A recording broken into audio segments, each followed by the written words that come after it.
Okej, no to możemy zaczynać. Dzień dobry. Dzień dobry Państwu.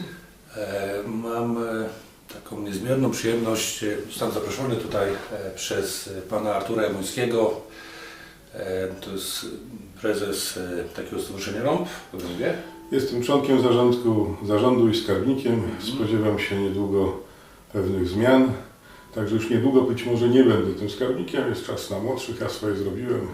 Będą pewnie nowe wybory do władz. Myślę, że swoje zrobiłem i czas na nowe siły. Kolekcjoner broni. To prawda. Uprzedzam Państwa, że broń, jak wiele innych hobby, wciąga, bardzo wciąga. Chciałem mieć kiedyś po prostu pistolet w domu, a trudno to szło. No, to nie miałem orientacji, jak to należy załatwiać. A jak już tą ścieżkę przeszedłem, to nawet nie wiem kiedy. Było 5, 6, 8. O, ten jeszcze jest tani, a ten jaki fajny. No gdzieś tam powyżej 70 sztuk w tej chwili. Kolekcja jest dosyć chaotyczna, od starych historycznych karabinów, które no, mają, że tak powiem, sporo do opowiedzenia swoim życiem, aż po bardzo malutkie pistolety, które się mieszczą w paczce fajek czy na dłoni. I te szczególnie mnie zainteresowały. Moi koledzy nie chcą kolekcjonować takich małych zabawek, wydają im się zbyt może damskie, zbyt delikatne. No, to jest świetny pomnik kultury technicznej i również historii, no bo mówimy tutaj o czasach, kiedy nie było brawiarek numerycznych Toshiby, nie było AutoCADa i komputera, był po prostu mistrz z ołówkiem i pilnikiem i był inżynier z kartką papieru. I potrafili takie rzeczy zrobić, które to wcale nie jest przesada. Trudno jest w tej chwili odtworzyć. Przypomnę historię, jak długo się Radom czaił do zrobienia od nowa Wisa. Nie szło to dobrze. Więc tak, kolekcja wciąga, jak każda pasja. Człowiek się tym cieszy, rozmyśla, inspiruje to do różnych rozważań, czasami nawet własnych wspomnień. Tak, no mam kilka hobby, między innymi kilka słabości, między innymi lubię broń i dużo mi ona mówi, jest ona dla mnie symbolem pewnych rzeczy. I wiecie Państwo, broń to jest, ja to często powtarzam na różnych spotkaniach, w klubach i w organizacjach i z różnymi sympatykami. Broń jest często źle rozumiana, broń to jest pasja, hobby, to jest strzelectwo sportowe, to jest no, kawał historii, to jest rekonstrukcja, to jest łowiectwo, no, to jest także obrona własnego domu. No, to się wiąże z bardzo wieloma rzeczami. Można by rozwijać w różnych kierunkach. No tutaj nadmienię od razu, że jest Pan również, wiadomo, że strzelcem, ma Pan uprawnienia międzynarodowego sędziego strzeleckiego. Tak, jestem drugiej klasy sędzią państwowym sportu strzeleckich, natomiast tu podobnie jak z tą działalnością w Rąbie, no uważam, że swoje zrobiłem i trochę z racji wieku, trochę z racji zdrowia, także innych obowiązków i zainteresowań. Sędzią sportowym strzeleckim jest się w tak zwanej kadencji olimpijskiej. No moja się właśnie teraz kończy i raczej nie będę się ubiegał o następną.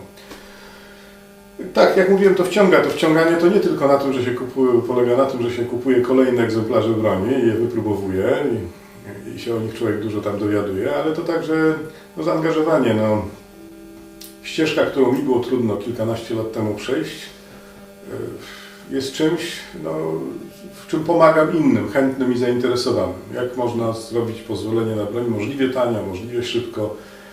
W tym pomagam. Udzielałem się także oczywiście jakby wolontariacko, nieodpłatnie. Jako instruktor zrobiłem takie uprawnienia i mogę szkolić ze wszystkiego właściwie i wszystkich, nawet z przyliterowych służb chłopaków z broni maszynowej. Więc szkoliłem ludzi, pomagałem w zrozumieniu tych wszystkich meandrów prawnych, jak do tego podejść, w jakiej kolejności co załatwiać. Angażowałem się tak, to takie dosyć aktywne zaangażowanie w własne hobby, które, jak mówię, ma dla mnie inne znaczenia, także w pewnym sensie może i polityczne trochę i tak. No ja tutaj osobiście cieszę się podwójnie, że spotkałem fantastyczną osobę o potężnym kompasie moralnym. również jestem strzelcem. Jestem strzelcem Norwegii, słucham uważnie, co pan Artur ma do powiedzenia. Podpisuję się rękoma i nogami, ponieważ no już miałem okazję słuchać, co pan ma do przekazania na temat broni. Państwu również bardzo gorąco polecam. To, co pan Artur ma do przekazania, broń nie jest niczym złym. Broń jest zła w rękach złych ludzi. Pan Artur tutaj może więcej powiedzieć na ten temat. A dobry człowiek może zatrzymać złego człowieka z bronią, tak? No, dobremu człowiekowi trudno będzie zatrzymać złego człowieka z bronią, jeżeli ten dobry człowiek nie będzie miał, jak sama nazwa wskazuje, broni. Tylko no, trzeba mieć tego świadomość, że powstrzymać złego człowieka z bronią może dobry człowiek z bronią. No, inaczej to będzie raczej karkołomne i trudne. Proszę Państwa, ja zachęcam z różnych powodów do rozważenia takiej przygody i takiego hobby, jaką jest broń. Także w kontekście czasów, jakie idą. Nie jestem tutaj optymistą, myślę, że nadchodzą trochę gorsze czasy. No, na tle gospodarczym i politycznym może się dziać w naszym zwykłym, codziennym życiu wiele nieprzyjemnych sytuacji i napięć. To nie są jakieś moje wizje ze szklanej kuli, czy jakieś proroctwa. Po prostu analizując to, co się działo w różnych krajach, w różnych czasach, na różnych kontynentach, ten mechanizm jest bardzo powtarzalny i on się dzieje zawsze. Najporządniejsi ludzie, proszę Państwa, jeżeli sytuacja jest taka, że dzieci są głodne i nie ma skąd wziąć jedzenia, biorą łom, siekierę i idą do sklepu. Jak już w tym sklepie nic nie ma, bo wielu na to wpadło, a policja, która go pilnowała, przestała go pilnować i sama coś dla swoich dzieci z tego sklepu wyniosła. Więc no, sytuacje takie bez żadnego koloryzowania, że sąsiad do sąsiada się włamuje do spiżarni, bo chce przeżyć, lub z innych powodów, nie należą do rzadkości. No, można sobie wyobrazić wiele powodów, dla których różni ludzie, dobrzy, źli, można ich tam różnie oceniać, żołnierze, nieżołnierze, cywile, partyzanci itd., no, zmuszają do oddania tego, czego byśmy nie chcieli oddawać. I to jest taka najlepsza, najłagodniejsza wersja. No bo można też stracić życie, jak się nie ma człowiek czym bronić. Proszę Państwa, nie będę wchodził w jakieś tam szczegółowe opowieści, ale to, co się działo w Chorwacji niedawno, to, co się 80 parę lat temu działo na Wołyniu i tak dalej, to wszystko uczy, że przygotowanym łatwiej przetrwać. Ci, którzy mają parę rzeczy w spiżarni, jakiś zapas niezbędnych leków, jedzenia, żywności, a także broni, mają większe szanse. To nie jest gwarancja oczywiście, ale no, trzech dryblasów z siekierami ma znikome szanse nawet z drobną i filigranową kobietą, która ma w ręku Glocka. Tak to mniej więcej wygląda. Powiem więcej. Jeżeli okolica wie, że ten dom jest uzbrojony, no to raczej złoczyńcy idą do innego domu. Oni też próbują kalkulować, więc no, to nie jest tak, że jak człowiek jest zły, to jest bezmyślny. Więc mam nadzieję, że nie będzie aż tak źle, jak tutaj opowiadam, no ale setki tysięcy Polaków i innych narodów, i ludzi z innych narodów też miało takie nadzieje. A potem gwałcono im córki, podpalano ich domy, wieszano ich na drzewie w własnym sadzie. Niechętnie o tym pamiętamy, bo taka natura człowieka, przeczytałem ostatnio kilka książek o mózgu, fascynująca sprawa. Ale taka właśnie jest, proszę Państwa, natura człowieka i to w pewnym sensie ewolucyjnie nam pomaga, że te najtrudniejsze rzeczy w jakiś sposób wypychamy z własnej świadomości. Niby o nich pamiętamy, ale nie bierzemy ich tak bardzo serio, jak to, co się dzieje dziś i teraz i to, o czym marzymy na jutro. To są tematy, które bardziej naszą uwagę zajmują. No, myślę, że to może być poważny błąd. No, jak się zaczną złe czasy, znowu się rozgaduję, przepraszam. Nie, ja bardzo chętnie słucham. Tutaj dodam od siebie, że bo ludziom się wydaje, że to broń jest tylko potrzebna podczas wojny. Tutaj się tak samo w 100% zgadzam.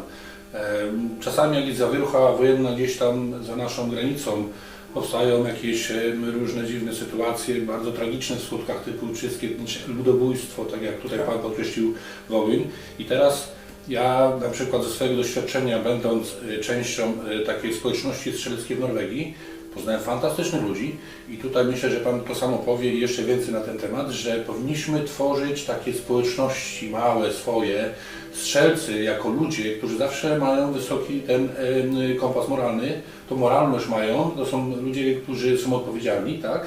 Tak. No, ja może trochę Pana rozczaruję, ale ja podchodzę do tego tak naprawdę bardzo analitycznie i staram się nie ulegać jakimś modom, wpływom, trendom. Moim zdaniem wartość nasza jako grup takich społecznych, uzbrojonych radykalnie spadła. To znaczy nie z naszej winy, to nie dlatego, że ludzie są gorsi, tylko w dawnych czasach 100 chłopa z karabinami w ręku to była potęga, to mogło miasto zdobyć. To naprawdę różne konflikty czasami były rozgrywane przez kilka osób. Natomiast czasy się zmieniły. Trzeba sobie zdać sprawę, że wojna tam, nie wiem, 30-letnia czymś się różniła od 100-letniej, pierwsza od 30-letniej, druga od pierwszej.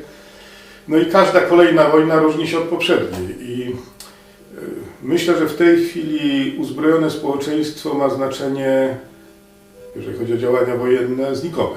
Myślę, że w tej chwili nowoczesna technika, rakiety, drony, podsłuchy, elektronika, satelity, nawet się trudno ukryć z tym karabinem w lesie. W tej chwili wyłapią z satelity nawet nie ludzie. Roboty znajdą po cieple, po czymś. Natomiast ma to znaczenie dosyć psychologiczne dla armii tego okupanta. To znaczy, nie sięgajmy daleko. Wspomnienia Chorwatów, których znam. Tam, gdzie agresor, okupant, przeciwnik wiedział, że społeczeństwo jest uzbrojone. Że każda babcia może otworzyć okno i wyrypać z jakiegoś karabinu starego nawet Mausera w plecy. Tam okupant się zachowuje inaczej. No dobra, zbombardowaliśmy wam kawał miasta, zniszczyliśmy wam wodociąg, ale teraz spróbujmy go odbudować i zaraz załatwimy dowóz chleba. Dogadajmy się. Tak, i może zróbmy wspólne, mieszane patrole, żeby ludzie nie byli cywile napadani. Tak? To jest zachowanie armii, która liczy się z mieszkańcami i nie chce w nich mieć przeciwnika kolejnego, wewnętrznego, utajonego, powiedzmy, wroga, nie w mundurze. Natomiast tam, gdzie wiedzą, że nie ma broni w domu, a jest po prostu społeczeństwo rozbrojone, tam dochodzi do okrutnych scen, do gwałtów, rzezi, rabunków, podpaleń. Tacy są ludzie, tacy są też żołnierze. Nie mam nic złego do żołnierzy, nie. Po prostu takie są prawa wojny. Sfrustrowani, znerwicowani, pod ciągłym ostrzałem, nakręcani często po narkotykach i wódce ludzie, często młodzi ludzie. Sytuacji, która jest wyjątkowa. Są tu różne zjawiska, są z tego doktoraty na całym świecie pisane. Między innymi takie jak na przykład to zjawisko nazywa się często psychologią tłumu. To znaczy bardzo porządni ludzie, którzy nigdy w życiu mają problem z zabiciem muchy. Jak się znajdą w tłumie, który idzie i skanduje, jest ta emocja i są te okrzyki i ta atmosfera, to ci spokojni ludzie na co dzień, którzy by nigdy drugiego nie krzyczeli, biorą kostkę brukową i rzucają innych. To jest niezwykłe. I wojna w pewnym sensie też odczłowiecza ludzi. Jeżeli Państwo chcą być bezbronni w swoich domach i patrzeć z ukrycia i co chwila się bać, czy wejdą, czy nie wejdą, a jak wejdą, to co zrobią? Myślę, że lepiej mieć broń. Ostatecznie lepiej chyba zginąć broniąc się, niż być zniewolonym i traktowanym w jakiś okrutny i straszny sposób. Ale polecieliśmy w czarne wizje. Możemy mówić także o broni na co dzień jako fantastycznym hobby. Ale jeszcze właśnie pytanie do tego związane, ponieważ w Norwegii to jest bardzo modne, że do klubów strzeleckich uczęszczają pokoleniowe rodziny, czyli na przykład przychodzi dziadek, przychodzi jego syn i przyprowadza córkę, która ma powiedzmy 20 lat czy więcej i oni razem strzelają. I to jest takie fantastyczne hobby, które wiąże całe rodziny. W ogóle jest dużo kobiet w świecie strzeleckim w Norwegii, statystycznie. Jak to wygląda w Polsce w ogóle? Czy takie tradycje są? Dużo kobiet jest? Ja widzę bardzo duże zmiany, to znaczy, tak jak wspominałem, od kilkunastu lat się tym dosyć mocno zajmuję. Wspomnę Państwu tak, pierwszy klub, w którym było nas kilka osób, który powstawał na ruinach po niemieckiej strzelnicy w Białogardzie, przejętej później przez ruskich, tam było dosyć dużo ruskiego wojska. a później przejętej przez nas pod szyldem, że niby loku. To było kilkanaście osób, po roku było nas może 20 parę. Zawody były raz rocznie. Przychodziło 20 kilka osób, to znaczy członkowie klubu i czasem ktoś z rodziny. Mało kiedy ktoś obcy z ulicy. Takie były początki. Po kilkunastu latach wygląda to tak, że do klubu należy, a nie wiem czy nie ponad 100 osób. Na zawody przychodzi 200, a rekordowo to nawet i prawie 300 osób. Rodziny z dziećmi. Te zawody są nie raz w roku, tylko kilkanaście, tam 11, 10, już nie pamiętam ile Lok Białowert robi, ale no niemalże w sezonie, niemalże co miesiąc są zawody. Bardzo licznie to jest. I to mimo, że dookoła powstały inne kluby i inne strzelnice. To pokazuje, jak bardzo wzrosła świadomość, zainteresowanie, no i potrzeba uczestnictwa w takich zawodach, jak bardzo to hobby wciąga. A teraz o kobietach. No znany z tego jestem, że tak powiem, równouprawnienie i tego typu idee do mnie nie przemawiają, więc chciałbym tutaj wyjaśnić dlaczego. Panie strzelają z reguły, z moich doświadczeń jako instruktora lepiej. Panie mają inną konstrukcję psychiczną i paniom nie trzeba 2 razy tłumaczyć, że tak i wtedy. Panie wykonują posłusznie instrukcje i dobrze na tym wychodzą. Natomiast panowie, no oczywiście chcą pokazać swoją indywidualność, mają taki lub inny charakter, albo nawet charakterek. No i kończy się to tym, że no, próbują kozaczyć, to nigdy dobrze nie wpływa na wyniki. Poza tym ulegają bardziej emocjom. Znaczy, na czym to polega? No, prosty przykład. Jeżeli się we 2 czy w 3 spotkamy, tak, o towarzysko na strzelnicy, tu na przykład w Malechowie, no to cóż, każdy będzie miał dosyć dobre wyniki. No to jest w sumie prosta sprawa, tak? Ale jak już powiemy sobie, że ten, który będzie miał najlepszy wynik w następnej serii, no nie wiem, wygrywa piwo albo tam jakąś symboliczną wręcz nagrodę, to już wchodzą emocje, bo chce być lepszy od kolegów. I już te wyniki nie są w czarnym, tylko są już dookoła. A jak do tego dojdzie, że tych zawodników jest nie 3, tylko 5, a jeszcze do tego ktoś patrzy, jest widownia, a do tego wszystkiego jeszcze na widowni jest ktoś z rodziny, to wierzcie mi Państwo, że ten, co na treningu same dychy łapał, nie może ani jednej wystrzelić. I to dotyczy facetów. A panie są bardziej stabilne. To znaczy, jeżeli pani ma już wyrobione pewne nawyki, pewien układ, że tak powiem, dłoni, ciała, oka, to właściwie te wyniki, które ma na treningu, praktycznie powtarza na zawodach. To jest jednak spora różnica między damami a dżentelmenami, jeżeli chodzi o broń, jeżeli chodzi o szkolenie i późniejsze wyniki. Także chwała paniom. Widziałem wiele dziewczyn, które świetnie strzelały i zawstydzały facetów. No i jeszcze pewnie pani mama, która broni rodziny, dzieci, to jest jeszcze, znowu sięgamy do nie mojej branży, ja jestem po Politechnice, ale interesuję się tymi sprawami. Proszę Państwa, w wyrokach i statystykach sądowych kobieta, która wzięła nóż do ręki i postanowiła się bronić, nie wiem czy nie w 99,9 przypadkach, na 100 zabija. Ale on robi to tylko w obronie własnej.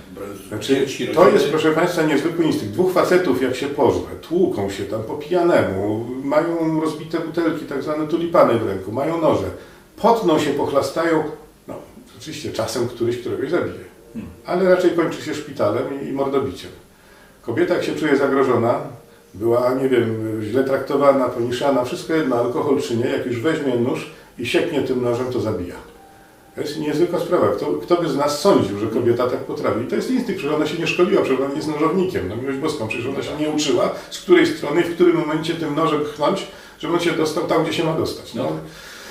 Także... Czyli teraz tak krótko wracając do historii, tej okrutnej historii Wołyń i inne województwa w ówczesnej Polsce, tam były w większości dzieci, ludzie starsi i kobiety. Gdyby kobiety były uzbrojone, nie doszłoby do tego prawdopodobnie, bynajmniej nie w takiej skali. To nawet nie ma co gdybać. Tam były takie miejsca, przepraszam, teraz z pamięci nie przywołam, ale tam były całe miasta i osady, które mieszkańcy i okoliczni, że tak powiem, sąsiedzi zbierali się i dawali czynny opór.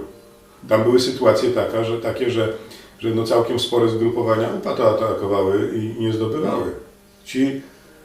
Można zaryzykować takie twierdzenie, że większość ocaleńców to są ludzie, którzy się bronili, którzy mieli broń, którzy potrafili się, to co Pan wspominał, potrafili się w jakiejś grupie zebrać i wzajemnie wspierać. No, to jest bardzo skuteczne. To nie jest w ogóle skuteczne, jeżeli chodzi o współczesne pole walki z całą tą techniką, o której tu wspominałem. No, to naprawdę w tej chwili to nie ma znaczenia, czy masz 100 czy 1000 ludzi uzbrojonych, kiedy ktoś ma parę dronów i operatorów w bunkrach głęboko, to po prostu to jest kwestia 15 minut. Jak również czołgi, te wszystkie Abramsy, Leopardy, te wszystkie bojowe wozy piechoty, to również nie ma znaczenia. To są przede wszystkim piekarniki, w których palą się młodzi ludzie. Tak. Taki wóz kosztuje, w zależności oczywiście o czym mówimy, od kilkunastu do kilkudziesięciu milionów i spala go rakieta, która kosztuje od 30 do 300 tysięcy. No tak. Traci życie kilku ludzi, którzy w tym złomie jedzie. Natomiast ci, którzy atakują, z reguły są bezpiecznie schowani w miejscu, które jest zupełnie niedostępne. Więc o czym w ogóle mówimy? To szkoda, proszę Państwa, pieniędzy. Trzeba sobie wreszcie zdać sprawę, że Rudy 102 był dobry na II wojnie światowej. Teraz, żeby nie wiem, w co go ubrać i jak go tam nie wyposażyć, to on... Powtórzę tutaj za profesorem Zapałowskim z Uniwersytetu Rzeszowskiego, obecnie posłem, członkiem Komisji Obrony w minionych latach, no, fachowcem w tej dziedzinie. Pan profesor uważa, że życie czołgu w sytuacji bojowej oblicza się na froncie w tej chwili na 15 minut. A linia frontu, którą on może swoją, że tak powiem, mocą bojową obstawić, to się waha od 10 do 25 km. To zależy jaki teren i jakie tam siły przeciwnika. Do czego pije? No, proszę Państwa, gigantyczne pieniądze na uzbrojenie pancerne, którym jak mamy linię frontu, jak to na Ukrainie przebiegała, nie wiem, chyba tam z 900 czy 1000 km miała, to proszę sobie teraz podzielić to przez, nie wiem, 15 czy 25, ile tysięcy czołgów tam trzeba i w razie silnego, poważnego starcia z zaangażowaniem obu stron, jak długo przeżyją te czołgi i ich załoga. To jest naprawdę inna wojna niż ta, które były prowadzone jeszcze kilkadziesiąt lat temu. Trzeba mieć tego świadomość. Ale wracając do brzegu, warto mieć broń z kilku powodów. Człowiek się lepiej czuje, że może dać odpór. Proszę Państwa, nie mam żadnej wątpliwości, to wielokrotnie mówiłem, że jak ktoś o 4 rano przez balkon włazi z łomem, to nie jest to spóźniony gość wigilijny. I pomijam tutaj wszystkie absurdalne sprawy, regulacje prawne. No, ktoś, kto ma broń i może wyjąć i go zastrzelić, być może będzie miał wieloletni proces. Być może będą go próbowali karać. Na pewno mu tą broń zabiorą, przynajmniej tymczasowo, dopóki nie będzie wyroku. Ale przeżyje. Mało tego, w całej okolicy wszyscy bandyci będą wiedzieć, że no, tam nie wolno. I tam, a nie wiadomo czy u sąsiadów, w ogóle lepiej nie. No, jednak, no, żeby utrzymać za mordę przestępców i bandytów, to trzeba ich traktować surowo i strasznie. Nie można ich traktować jak ludzi. Zapewniam Państwa, proszę nie wierzyć w te wszystkie historie o tak zwanych równych prawach, o człowieczeństwie i tak dalej. Bandyta nie jest człowiekiem. W momencie, kiedy postanowił wziąć łom i strzelić was w łeb i zgwałcić waszą córkę, pozbył się na własne życzenie i własną decyzją swoich praw jako człowieka. I nie można do niego miary, którą do siebie jako ludzie stosujemy i praw, których wzajemnie regulujemy swoje sprawy, nie można stosować ich do takich zbrodnialców. No, przepraszam, takie mam poglądy, zabijałbym. Bandytów bym zabijał, to proszę mi wybaczyć, ale zbyt dużo wiem o życiu zakładów karnych i co z tego wychodzi. Nie wierzę w resocjalizację, to są jakieś pojedyncze przypadki. Dobrze, znowu się rozgadałem, znowu gdzieś obok tematu. Bardzo się cieszę. Czyli tak żartobliwie, jak w jaki sposób pomógł sąsiad? Sąsiad odpowiedział ognie. Tak.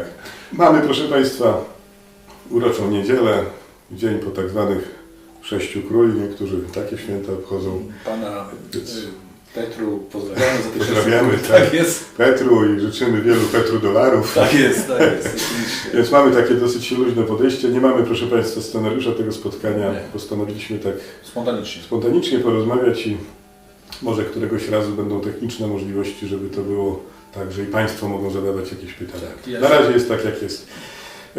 Wspomnieliśmy o tym, że broń to jest obrona domu. Wspomnieliśmy, że ma to jakieś znaczenie, może mniejsze niż kiedyś, ale ma to znaczenie w sytuacjach wojennych, w jakichś rozruchów i niepokojów. Ma to znaczenie jako hobby. Ja może doprecyzuję. Wspominałem o tym, że kobiety są świetne w strzelaniu, ponieważ mają taką konstrukcję psychiczną, są obowiązkowe, słuchają i poważnie traktują wskazówki instruktora i to przynosi znakomite efekty. Poza tym nie ulegają tak bardzo presji otoczenia w sensie publika, w sensie walka o wynik, rywalizacja z koleżanką. To powiem, że jestem pod wrażeniem. Natomiast jak to działa na facetów? No proszę panów, do was się koledzy zwracam. Dlaczego facet nie odpocznie, leżąc na leżaku w pięknym kurorcie nad błękitnym morzem z drinkiem, z parasolką na plaży? No dlatego, że cały czas będzie myślał, bo taka jest konstrukcja człowieka, mężczyzny, że będzie cały czas myślał o swoich sprawach, o swoich problemach, o niezapłaconej fakturze, o jakimś sporze z urzędem skarbowym itd., itd. No i niby jest tu, gdzie jest, ale tak naprawdę... I dlaczego facet odpoczywa na przykład na motorze? No właśnie dlatego, że jest tych kilka czy kilkanaście sekund, jak się składa w zakręcie, a zobaczy troszkę piasku, że naprawdę nie myśli o fakturach, problemach ze zdrowiem, chorobą tam matki i tak dalej. O niczym nie myśli, tylko myśli o tym, żeby się nie zabić i natychmiast wejść w drugi zakręt. Dlaczego o tym wspominam? Bo sport strzelecki daje tego typu wytchnienie. Jeżeli się składasz do strzału i wszystkie swoje wypracowane nawyki angażujesz, mniej czy bardziej ci zależy, ale no chcesz tą kulkę posłać w to miejsce, to jest taka chwila, kiedy, to jest w ogóle badane komputerowo, to od bardzo dobrych trenerów wiem, to się sprawdza, w którym momencie masz lepsze wyniki, czy w pierwszej sekundzie, czy w piątej. U zawodników się to sprawdza, to są naturalne predyspozycje. Ale nieważne, chodzi o to, że jest ten moment, kiedy jest już dobrze, chciałbyś strzelić, zastanawiasz się, czy by nie poprawić jeszcze troszeczkę, ale już czujesz zmęczenie mięśni, już ręka zaczyna drżeć. To chwila tej analizy, czy teraz, czy później, całe to zaangażowanie powoduje, że zapewniam Państwa, nie myśli się ani o fakturach, ani o urzędach skarbowych, ani o chorobie kotka. Nic się nie liczy. Liczy się moment, kiedy oddam ten strzał. No i no taka jest konstrukcja faceta. No i tak to właśnie jest, że człowiek lepiej wypocznie, mężczyzna lepiej się zrelaksuje rywalizacją, sportem, treningiem strzeleckim, czy wycieczką na motocyklu, niż leżeniem 2 tygodnie, no nie wiem, gdzieś tam w przepięknych okolicznościach przyrody pod palmą. To, wie Pan co, muszę się przyznać, tak? Kiedyś mojej przyjaciółce powiedziałem, że jak jadę na strzelnicę, ja tam się totalnie wyłączam. Ja wyłączam się, jak powiedzmy są jakieś stresy w pracy, to wiadomo, wszędzie są, to wszystko ze mnie schodzi i wyłączam się tylko strzelnicę. Ja myślałem, że to tylko ja takie coś mam, a to cieszę się, że... To jest konstrukcja faceta i to jest właśnie dla mnie szalenie ciekawe, że tych kilka sekund robi lepszą robotę niż cały dzień leżenia na tapczanie. No tak. No naprawdę, potem w człowieku się coś takiego dzieje, że wow, ale było, kurczę, mogę to powtórzyć, mogę to poprawić. Człowiek gdzieś, że tak powiem, idzie innym kanałem. I wtedy, jeżeli przychodzi poniedziałek i proza życia, trzeba jechać do pracy i tak dalej, no to jest jakaś inna energia. To znaczy była pewna pauza, pozwoliła coś tam zresetować, poukładać, zacząć od nowa. Jest fajnie. Człowiek potrzebuje oderwania od swoich codziennych rutyn. One są jednak z reguły koszmarnie trudne i ciężkie. Jak się tak dobrze zastanowić, to pracujemy bardzo ciężko, bardzo długo. To też jest ciekawa refleksja. No chętnie się z Państwem podzielę, jeżeli odbiegamy od broni, to odbiegamy. Tak? Powiem tak, proszę Państwa, czy zastanawialiście się kiedyś nad tym, że przed wojną, oczywiście nie było iPhone'ów, telewizorów i wielu innych rzeczy, ale robotnik jak już miał tą pracę, czy urzędnik, czy kolejarz, czy górnik, no to miał z reguły rodzinę, no i 3 dzieci to było bardzo słabo. 5 to było w standardzie, a i 7, a i 8. No i jakoś ten człowiek utrzymywał całą tą rodzinę, te dzieci, tą żonę i siebie, gdzie to nie było luksusowe życie, no ale takie były czasy, nikt tego luksusowego życia nie miał. No, bierzmy poprawkę na warunki, na otaczające, że tak powiem, wtedy tą rodzinę okoliczności. Mieli co jeść, byli ubrani, dzieci chodziły do szkoły. Jak był festyn, to tańczyli do rana. Jak były święta, to się uginał stół. Co się stało przez te 100 lat, kiedy mamy postęp, maszyny pracują za nas, są zupełnie nowe rozwiązania i możliwości technologiczne. Co się stało, że w tej chwili i on, i ona pracują bardzo ciężko, często biorąc dodatkową robotę, odmawiając sobie różnych rzeczy i mają jedno dziecko albo nie mają żadnego i właściwie żyje im się, czy na pewno lepiej niż temu robotnikowi przed wojną? No, abstrahuję od różnic i okoliczności typu iPhony, telewizja i to czego wtedy nie było, a teraz jest. Nie mam wrażenia, że tym ludziom się dobrze, czy jakoś dużo lepiej żyje. No, przynajmniej nie na tyle lepiej, jakby to można było wnioskować z przejścia od, nie wiem, konia do maszyny parowej, od maszyny parowej do elektrycznego. No, postęp technologiczny jest gigantyczny. Nowoczesne niewolnictwo ubrane w kolorowe papierki. Niewolnictwo. Proszę Państwa, to jest niewolnictwo. No, chłop z koniem w przeciętnie trudnej ziemi, no to musiał się kilka dni naorać, żeby małe 1,5 hektarowe czy 2-hektarowe pole przygotować wiosną. No, w tej chwili to się w kilka godzin, kilkadziesiąt hektarów obsługuje dużym sprzętem. No. A zatem mam pytanie, gdzie w takim razie ta nadwyżka z tej nadzwyczajnej produktywności, opartej o wynalazki, technologie, maszyny? Jak to się stało, czy nam się żyje lepiej? Czy my naprawdę wszyscy mieszkamy, nie wiem, w super willach i jeździmy znakomitymi samochodami na każdą okazję i porę roku innymi? Czy my się leczymy wtedy, kiedy byśmy tego potrzebowali i tak dobrze, jakby nam się to należało? No, mam mieszane uczucia, proszę Państwa. Wydaje mi się, że gdzieś to wszystko znika, jest tak dobrze zorganizowane, żebyśmy czasem tego nie odczuli i sobie jakby nie uświadomili, żebyśmy mieli ścieżkę do zepchnięcia tego na bok. No bo, proszę Państwa, zarabiając jakąś sumę X, od razu pracodawca nam część odbiera na rzecz podatków i ubezpieczeń, które są de facto też podatkami. Wypłacicie jakąś część, to bez względu na kraj. To wszystko jedno, czy to jest Norwegia, czy to jest Polska, czy to są Niemcy. To są tylko procentami się różni, kwotami i tam stawkami. No i dobra, już macie te opodatkowane pieniądze, są wasze. No ale zaraz, idziecie na stację benzynową zatankować samochód, żeby móc do tej roboty dojeżdżać. To jest też niezła paranoja. No i tam się okazuje, że w cenie tego paliwa z reguły więcej niż połowa to są kolejne podatki. No dobrze. A jak już dojechaliście do tej pracy czy do sklepu, no chcecie coś kupić, to w każdej rzeczy, której kupujecie, no przecież to nie jest jakaś wysokiego lotu ekonomia, no ale no tak jest, jak kupujesz chleb, to w tym chlebie są podatki tego piekarza, który on za swoich pracowników, za siebie od swojego dochodu kupił. Są podatki, które są w prądzie, który zużył, żeby ten chleb upiec, w mące i tak. No to zaraz, jakby tak to szczegółowo rozliczyć, to mogłoby się okazać, że z tych owoców naszej pracy tak naprawdę do nas trafia, nie wiem, 15 czy 20%.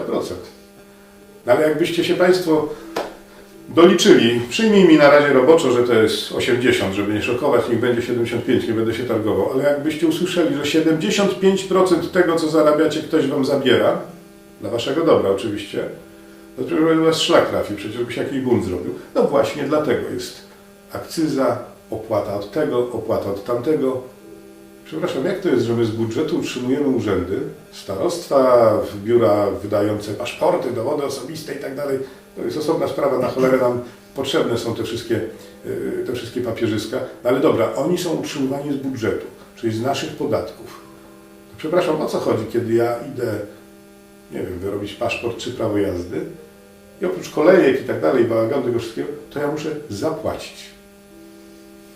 Czyż ja nie wydałem już 3/4 swoich zarobków na podatki, żeby mnie obsługiwać? Przecież bierzecie to dla mojego dobra, żeby wszystko funkcjonowało. No to niech funkcjonuje. Jak obywatel potrzebuje dowodu, to proszę obywatelowi go dać, on już zapłacił. No, to są pewne schematy, które tutaj nakreślam. Też najbardziej przykro mi jest patrzeć na emerytów, którzy tyrali całe życie, pchali te pieniądze w te ustroje, które się zmieniały, w te władze, w te urzędy. No i teraz popatrzcie Państwo, jakie jest jakość ich życia. Jaka jest jakość ich życia? Po całym, przecież jak oni by te swoje składki odkładali do skarpety, ja już mówię bez odsetek, niech tylko tyle, co o inflację by to rosło, to byliby bardzo zamożni ludzie. Jakby ich składki były, te składki zdrowotne, były odkładane na jakimś osobnym koncie, jakkolwiek tam symbolicznie oprocentowanym, to tych ludzi, ja naprawdę nie przesadzam, ja to kilka razy liczyłem, ja jestem ściślakiem. To byłyby kwoty, za które stać tych ludzi byłoby na poważne operacje robione, nie wiem, w klinikach w Szwajcarii. Proszę sobie przemnożyć średnią długość życia zawodowego przeciętnego Polaka razy średnie zarobki, obliczyć od tego ZUS, dodać te składki, zrewaloryzować je o inflację, która kroczyła w międzyczasie i zobaczycie, jaka to będzie kwota, zdziwicie się. No i teraz co? Teraz jest tak, że płacimy składki, ale proszę mi powiedzieć, kiedy to się tak zmieniło, że moje dzieci płacą na moje leczenie? No przecież jak Bismarck ten system wymyślił, to było tak, upraszczam troszeczkę historię, żeby nie rozgadywać, bo i tak za dużo chyba gada, ale no było tak, że pracujesz, odkładasz na jakiś, ktoś tym zarządza za drobny procent i jak już dożyjesz, bo to nie było takie znowu proste, do pewnego wieku, tam nie wiem, 50 chyba wtedy lat było, czy 50 parę, no to z tego, co jest, będzie Ci wypłacane. Czyli z tego, co zarobiłeś, będzie Ci wypłacane, a w międzyczasie ktoś mądrze tym pozarządza, żeby było troszkę więcej. Kiedy nastąpiła ta zmiana, że to nie z moich składek będzie moja emerytura, tylko moje składki poszły na poprzedników? A kiedy, proszę Państwa, doszło do tego, że nasze składki nie wystarczają? Ja nie wiem, czy wszyscy to wiedzą, ale od iluś tam parunastu co najmniej lat, bo wtedy się o tym dowiedziałem, to sprawdziłem. Piramida. Jest tak, że nasze składki starczają na mniej niż 50% wydatków ZUS-u. Na mniej niż 50%. Co dzieje się z resztą? Znaczy, reszta jest dopłacana z budżetu. Dlatego mówię, Co dzieje się z resztą tych pieniędzy z ZUS-u właśnie? znaczy właśnie nie ma reszty.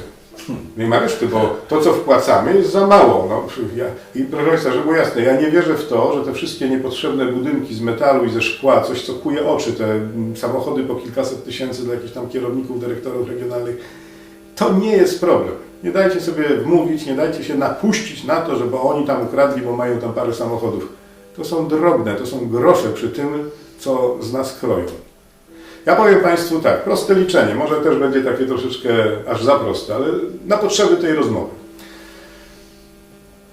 Jeżeli nas jest, nie ma nas tyle, ale przeliczmy, że jest nas 40 milionów, to już policzmy z naszymi gośćmi, naszymi braćmi i tak dalej. Powiedzmy, że jest tu 40 milionów, w cudzysłowie dużym, bardzo dużym. I każdy z nas, no co, no wysilmy się, złotówkę na przysłowiową tacę miesięcznie daje. To jest 40 milionów złotych. To w skali roku, dobrze liczę, to jest prawie pół miliarda. No z odsetkami na pewno. Proszę Państwa, to nie jest problem, że nasi wojewodowie, posłowie, premierzy, ministrowie, dyrektorzy departamentu i tak dalej kradną. To nie jest problem. Ja wiem, że to jest kontrowersyjna teza, ale w trakcie kadencji to jest 2 miliardy złotych. A ileż jest tych wszystkich wojewodów, posłów razem do kupy? 2000, 3, 4 tych najwyższych urzędników, którzy mogą coś ukraść. A ile można by szpitali za 2 miliardy zbudować? Ja powiem inaczej. Niechby oni sobie nawet zbudowali za czas kadencji dom na Majorce i kupili 2 Mercedesy. Ale żeby mądrze rządzili. Ja bym pozwolił na to, niech oni kradną, bo to jest dla nas złotówka z portfela. Tak jak od niemowlaka do starca to jest złotówka z portfela i to wystarcza na ich willę i na ich samochód. Tylko, że mądrze rządzi. A jakoś niestety tej władzy z wyborów na wybory wydaje mi się coraz gorsza. No i właśnie. Jest Pan politykiem. Nie. Ale ja tak to nazwę. I teraz takie moje pytanie. Dlaczego w Polsce, w polskim rządzie, w Sejmie jest zbyt mało takich ludzi jak Pan? Dlaczego? Czy powodem jest tego, że ludzie, którzy chodzą do wyborów, nie czytają programu wyborczego, nie interesują się, kim jest dana osoba, czy patrzą, nie wiem, potem Pan... Proszę Pana, zjawisko jest złożone i bardzo nieszczęśliwe dla nas. To jest... Jest Pan Braun, brakuje Pana, brakuje jeszcze wielu ludzi podobnych. Ja się angażowałem, podobnie jak strzelectwo, podobnie jak w inne różne społeczne działalności charytatywne i tak dalej. Coś tam swoje zrobiłem i odszedłem. Uważam, że no, trzeba mieć też swoją miarę i trzeba też czasami coś dobrze zacząć i dać innym działać. No, ja jakby nie mam takiego parcia, że ja muszę być politykiem, dlatego się żachnąłem, że nie jestem. Pan powinien być politykiem. Być może, natomiast miejmy świadomość tego, co się dzieje. To jest złożone i skomplikowane zjawisko. Postaram się to krótko, tą moją ocenę przedstawić. Proszę Państwa, tak zupełnie bez moralności, bez emocji i bez jakiegoś bawienia się w takie sprawy, nazwijmy to, związane z duchem, religią, z człowieczeństwem. Jakim społeczeństwem łatwiej się władzę zarządza? Mądrym, które patrzy na ręce, czy głupim, nie wiedzącym, co się dzieje? Więc właśnie dlatego od wielu lat społeczeństwo jest programowo, nie tylko nasze, ogłupiane. To nie jest przypadek, proszę Państwa, że są takie lata, że się wycofujemy z matury, z matematyki, no bo jest za trudna, że podstawa programowa jest ciągle okrajana, że jednocześnie rób ta co chce ta. Proszę Państwa, jest w tym coś, że jest taniec tam z lodem, pod lodem, na lodzie, czy jak to się nazywa, te wszystkie przygłupie teleturnieje, to nawet te reklamy są coraz głupsze. No, człowiek, który od dziecka rośnie w takim ogłupiającym środowisku, w którym coraz mniej się wymaga i coraz mniej się powierza też odpowiedzialności, to też jest ważne. Że to ktoś jest od tego, ja to tylko tutaj, prawda, to takie społeczeństwo jest łatwiejsze do kierowania. Takie społeczeństwo nie zorganizuje buntu, to po pierwsze. Po drugie, w ogóle nawet nie będzie miało świadomości Przeciwko komu i dlaczego miałoby się buntować? Czy ktoś z przeciętnie zapytanych ludzi wie, jak działają mechanizmy budżetowe, jak są przyznawane pieniądze, ile tych pieniędzy mamy w budżecie, na co je wydajemy, kto o tym decyduje, ile wpłacimy składki do Unii, ile je odbieramy. Zapewniam Państwa, że to tak jest, ludzie tego nie wiedzą, nie tylko w Polsce. Więc to jest moim zdaniem kreacja takiego pospolitego głupka, który się nadaje do roboty, który ma przekonanie, że od niego coś zależy, tak, że on jest ważny i w ogóle jest kimś. Tak? Proszę Państwa, za moich czasów, tak się wyrażę, bo już mam trochę lat, proszę Państwa, kiedyś ktoś, kto teraz jest nazywany celebrytą, był nazywany bezrobotnym. Nie był żadnym wzorem do naśladowania, tylko dlatego, że zaciągnął na dupę, przepraszam, jakieś fajne spodnie, ciekawe buty i wystrzałowo się wymalował, czy tam kolczyk sobie w coś wpiął. Ludzie znani z tego, że są znani, to było zjawisko, to było nieznane zjawisko, nie było takich rzeczy. Do czego teraz zmierzam? Ci ludzie, którzy są tak zmanipulowani, tak bardzo daleko od prawdy odsunięci, bardzo łatwo ich też napuścić na siebie i to jest bardzo prosty schemat. Jednych na drugich, niech się między sobą tłuką. A my robimy swoje, tak?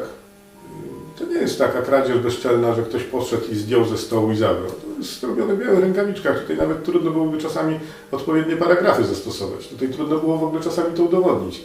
Czy to było w zakresie jego obowiązków, czy nie było, czy on w ogóle to powiedział, czy nie powiedział, zrobił, nie zrobił, podpisał, nie podpisał. Z taki galimatias, żeby taką sprawę osądzić, to trzeba nie wiem ilu ludzi w sądzie, na ile miesięcy zatrudnić. To przestaje mieć znaczenie po latach. Przestaje być to w ogóle zauważane. I teraz tak, coraz głupsi ludzie wybierają coraz bardziej miernych polityków, ponieważ takie są prawa demokracji. Wybierają tych, których interpretują jako swoich, jako bliskich, jako zrozumiałych, jako reprezentujących ich. Zapominają bardzo szybko. Wszystko zapominają. Co my tu będziemy rozmawiać o czytaniu programu? Ludzie nawet ulotki nie pamiętają, co tam było postulowane. Nie wiem, 3 tygodnie po wyborach, czy w 4, to już nikt nawet nie pamięta.